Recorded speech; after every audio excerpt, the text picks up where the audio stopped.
I think that it's really hard to go after Alberto, but I think that this is about inspiration and what we make with it. So I want to start with a question. I have to be in the green square. And when was the last time that you go to bed so happy that you couldn't contain yourself?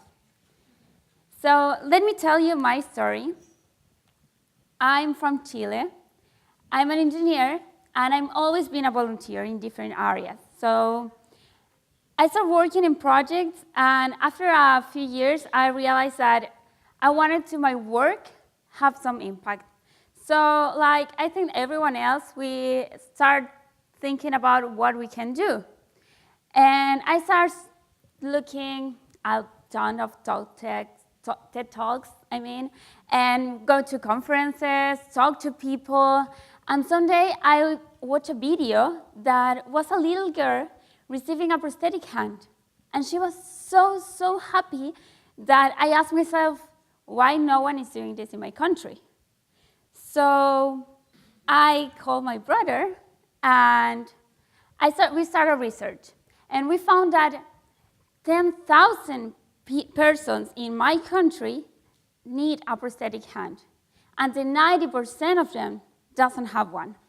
So we call my best friend of college, and we say, hey, why we don't do prosthetic hands? So maybe it will be easy.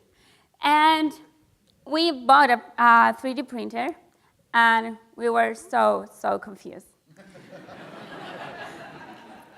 We never saw a 3D printer before. We didn't know how to assemble it because it was the cheapest one. And we didn't know how to make hands. So a tip for all of you is that there's always some person in YouTube that knows everything and can teach you how to do the things. So, well, after a lot of mistakes, we learned. And the first day that we gave a prosthetic hand to a little girl, we realized that we want to dedicate us to improve the quality life and social inclusion of people with disability.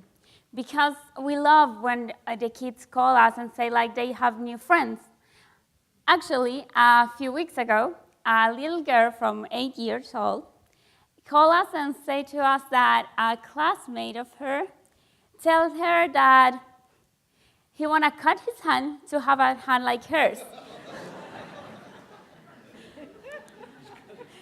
So we print unicorns and superheroes in these prosthetic hands because we want to empower them to go out and be themselves. And after a few months, we realized that we needed a multidisciplinary health team in our team. And actually now we do a whole rehabilitation process and the follow-up because the kids grow and we need to change the hand. And also, later, we have the opportunity to work with young convicts of the prison system because they say that they want to help someone, do something. And now they are printing part of the prosthetic hands that we give. We create a relation between the beneficiaries and these young convicts. And actually, they are improving their behavior.